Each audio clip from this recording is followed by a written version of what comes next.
Hugasan natin masyado yung bagoong. Yan, nahugasan ko na. Ngayon, ulit ko lang ang hugas. Alis-alis yung malat. You can discover a million stars here in the shadows.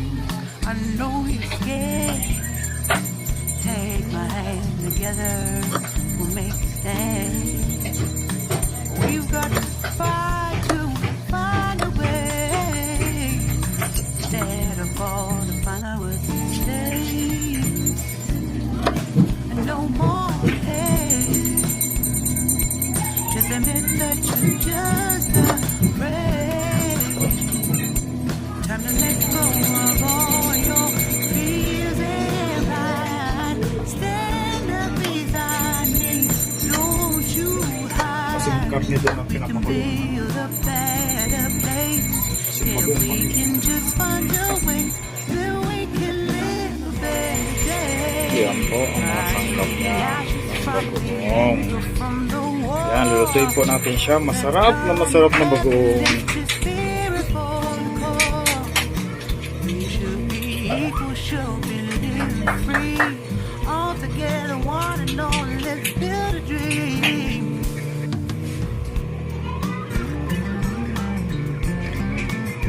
Yan. Nasa atin po yung paghihiwa. Kung gusto nyo malalaki, maliliit. Kasi pang konsumo lang naman siya. Kaya malalaki yung hiwa namin.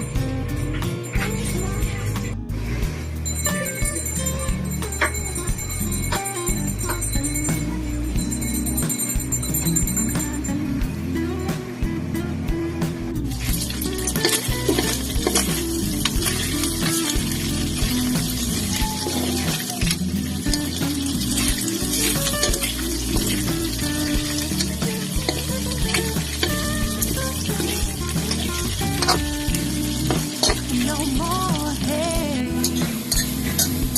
Just admit that you're just afraid.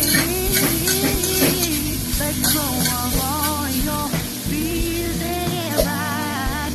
Stand up beside me, don't you hide. We can build a better place. If we can just find a way, then we can live a better Ngayon po, prepare na natin yung bawang, sibuyas para igisa na natin sa pinagkuluan natin para malambot. Ngayon po, igigisa na natin yung sibuyas, bawang.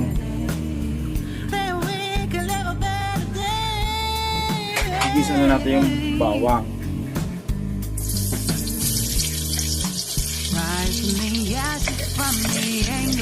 Kailangan po makasama na yung Let's come together, lift your spirit for the cause. We should be equal, should be living free. All together, one and all. All together, one and all.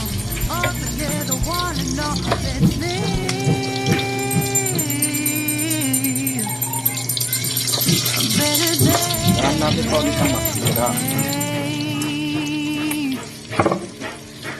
Ngayon po, ilalagay na natin yung sibuyas kasi nag-brown na yung bawang.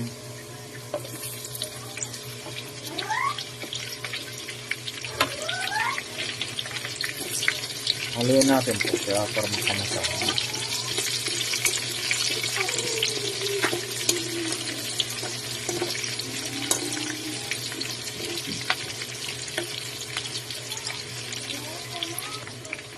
After a minutes po, pwede natin po ilagay ang bagoong. Haluin lang natin po siya.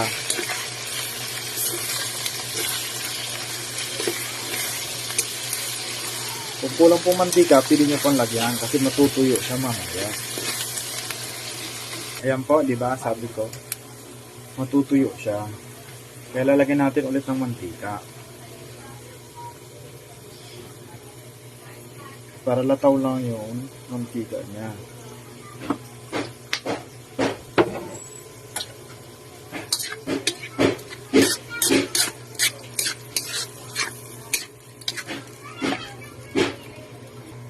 Ayan po. Lagay na naman natin yung karne. Sinasabi natin kanina litaw ang mantika sa bagoong. Yan po, hinalo na natin. Diba, ganyan magawa ng bagoong. Masarap yan ang resulta nito. Pag matikman mo to, hanapin mo siya. Ngayon po, lalagay naman natin yung dalawang siling green saka yung red para maghalo na siya yung anghang niya sa bagoong.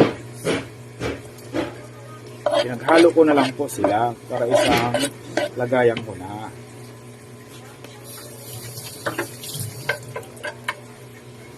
Ngayon po, haluin na natin.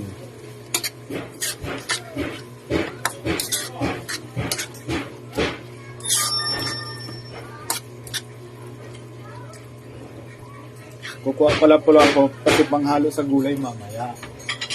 Ngayon po, maghagulay pa ako ng tinola. Pakbit pala, pakbit. Kasi yung bata, di kumakain ng may sili.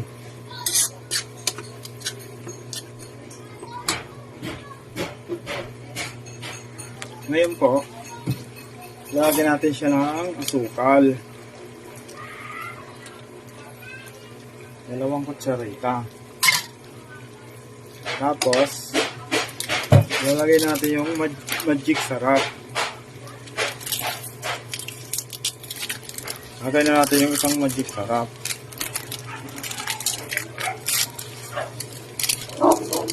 Seasoning oil, magic sarap. Ngayon, lalagyan natin siya ng suka para pampatibay, hindi siya masira. Silver Swan. Ngayon po, hahaluin na natin siya. Hayaan po lang natin siyang makulo para maluto siya.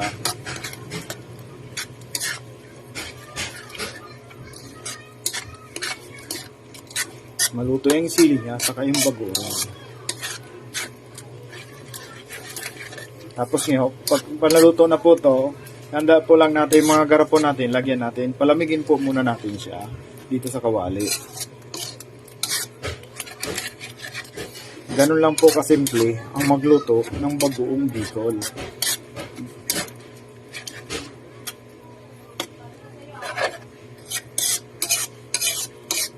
Diba? Masarap po yan.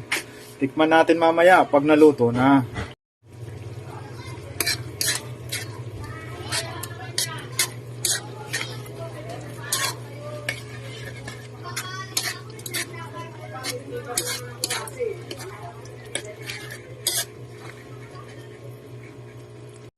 Yan po, antayin na natin po siya malutong-luto talagang bagoong para matagal yung buhay ng bagoong.